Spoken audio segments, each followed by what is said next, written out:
Today we're going to take a look at the 4 different tools that are going to build your freedom. Let's dive in, yeah?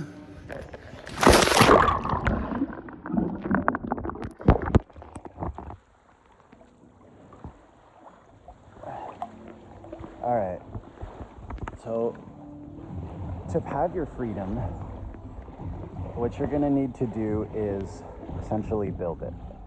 And thankfully in the digital world, not only is building your freedom super easy, but it doesn't even take that many tools. So there's lots of different kinds of tools that yoga teachers can use when building their online freedom. Subscriptions or memberships, downloads, paid and free, calendars, forms, video recordings, live sessions on social media but also live calls, either like a one-off call or a series of calls or an ongoing set of calls. All of these are really great tools. Think worksheets, think activity lists, think homework, think course access, think updates, like subscribing to a list of automatic updates. Think blogs, think podcasts, think YouTube, think IG. These are all incredibly versatile platforms, and I think one of the reasons why a lot of yoga teachers struggle with going online is because they're not sure what to use the platform for in the context of what they're going to teach. That's a pretty significant process to have to undertake, is to figure out what it is you're going to use these tools for. So today I want to talk to you about 4 tools that I use to basically build my freedom. Obviously, I'm here hanging out somewhere pretty dope, right? This is my gym/co-working space, but it's also a fitness retreat. And there's a shala up there, some accommodations there. And I even talked to the dude, and they said that they're working on adding like some official co-working space that's a little bit more quiet rather than down here. It's not that bad down here, but yeah. Okay, so I use tools to be able to come here regularly. I pay like $80 a month to come here. And there's a private gym, there's AC, the food is extra and it's expensive, but we're way up on the side of a mountain, so I don't really have any other choice. But worth it, really good portions, really healthy and nutritious after my workouts. But to be able to do this and get jacked, I use 4 basic tools. So let's look at the first tool. First tool that I like to use is called a landing page. So what's a landing page? A landing page is a one-page website, and it has the same domain as your normal website, but there's no menu options on it linking back to your website, right?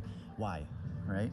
Well, I don't want people going back to my website. I want them doing what I'm asking them to do on the page, right? And that could be anything. It could be book a call, sign up for private lessons, book a retreat call, download something, register for something.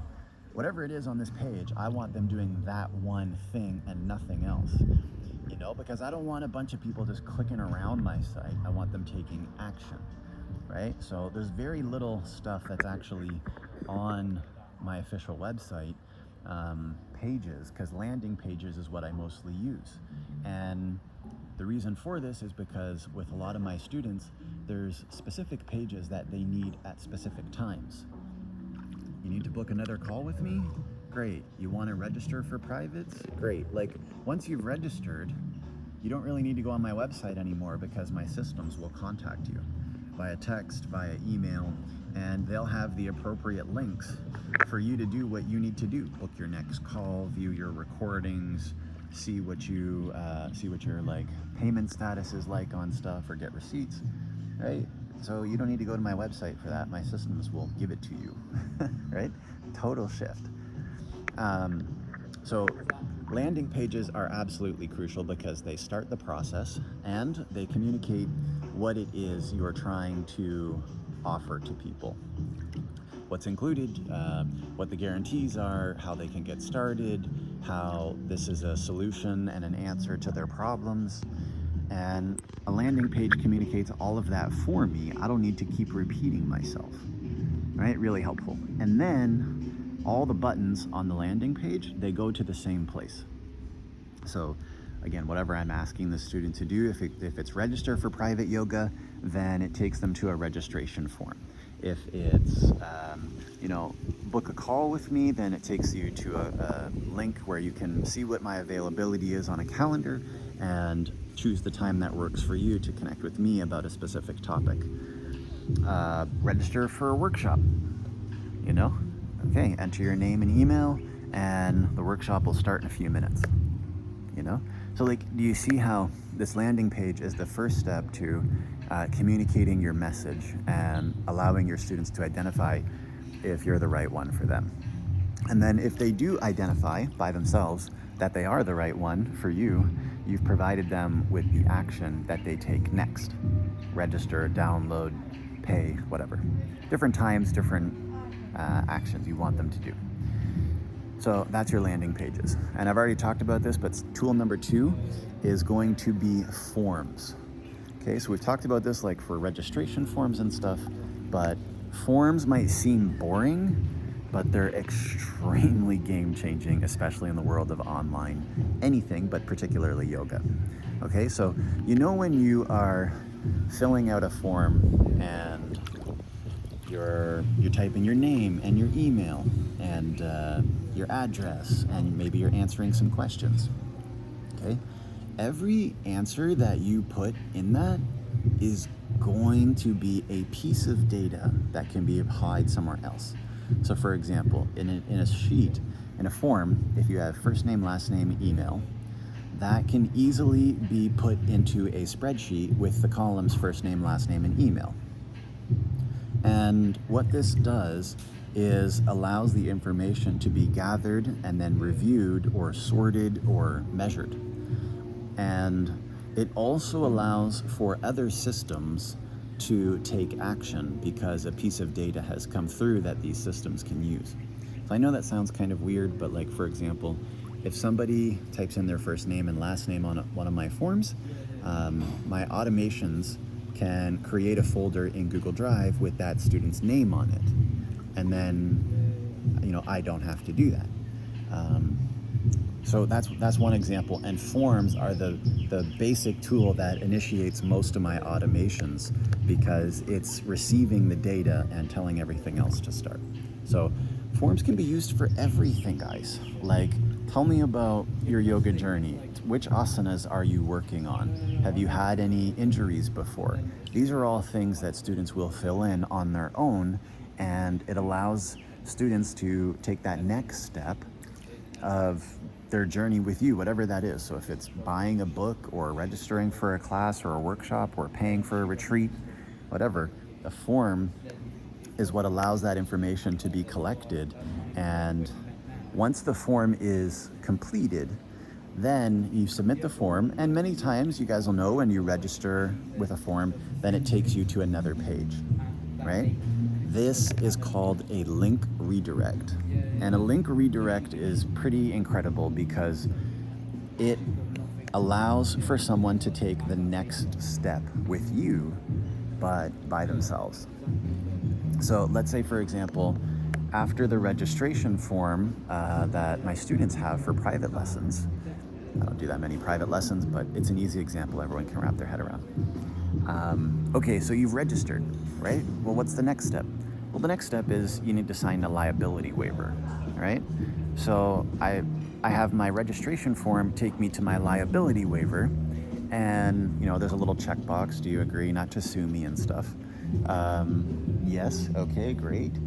Then the next step is after that, because that's just a form, then that form redirects you to the payment page, right? So the redirect is super important because a student can find my privates, read the page, and see if they identify as the right person for me and me for them, And then they can register by themselves, and then they can sign the liability waiver by themselves, and then they can pay by themselves. And guess what comes after the payment page with the redirect?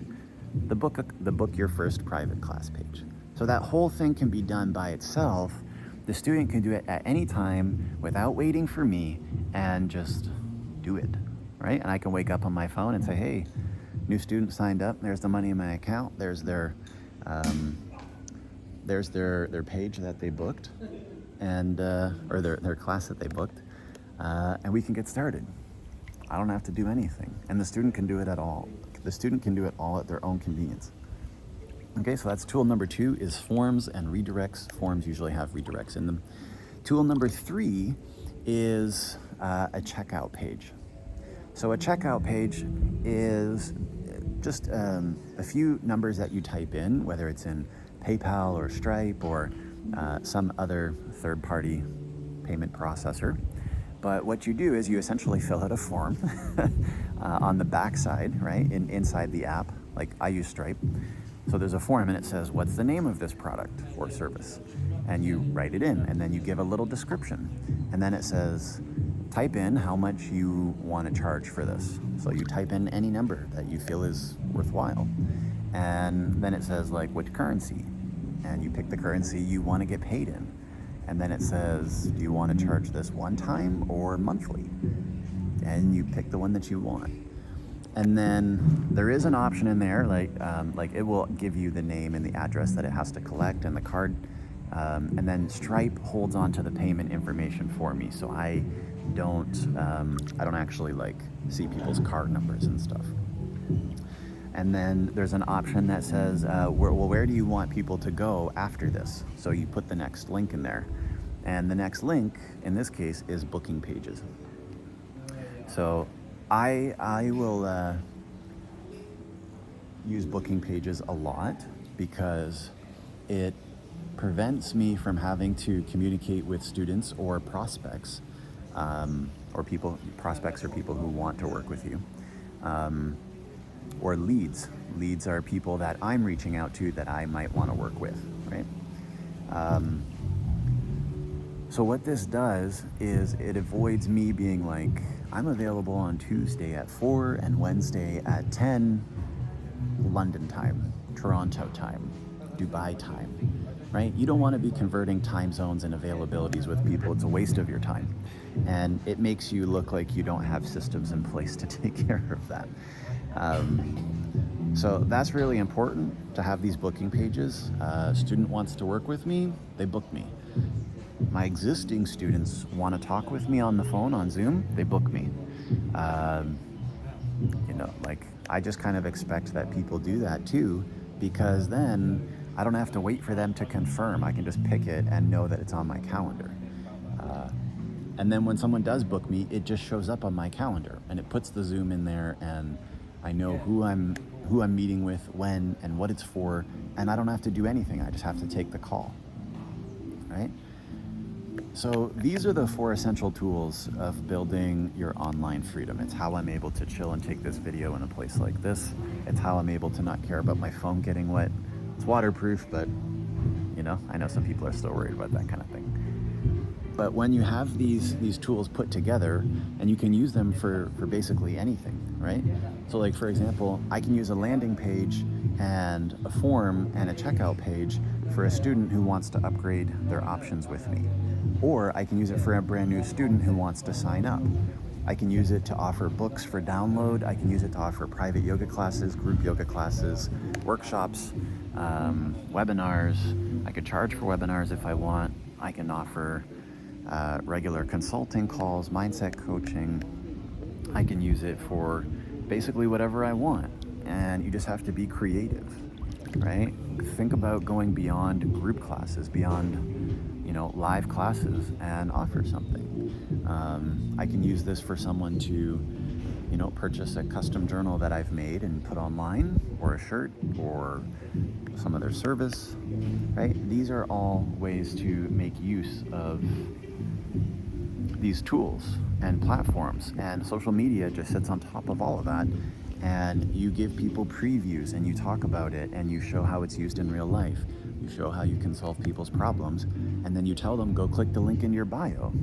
And when they do, it's your landing page, which takes them to a form, which takes them to a checkout page, right? This is the customer journey. And when you've got it planned out for your students, they can go on it at any time that they want, right? And the beautiful part is when you get good at communicating your message in the landing page, they'll connect with you over that. They don't need to see you. I mean, they can see you in a video, but the words on the landing page should connect with what they're looking for. And they'll align with that all on their own, right? By the time they get to actually seeing you, they're going to be thrilled about it, and they've already taken a number of steps by themselves to indicate this. So, like, that's how you build that freedom, piece by piece. Those are your 4 basic tools. And I'd say your next big tool is going to be automation platform, but I'll cover that in another video. All right. Thank you so much for watching. If you'd like to learn more about how you can get started on this journey as a yoga teacher who is traveling, enjoying food, living where you want, earning passive income, and running a business that is making the world a better place, I want you to go ahead and click the link in the description below, and I will show you how to do that in my free online workshop. I'll see you inside.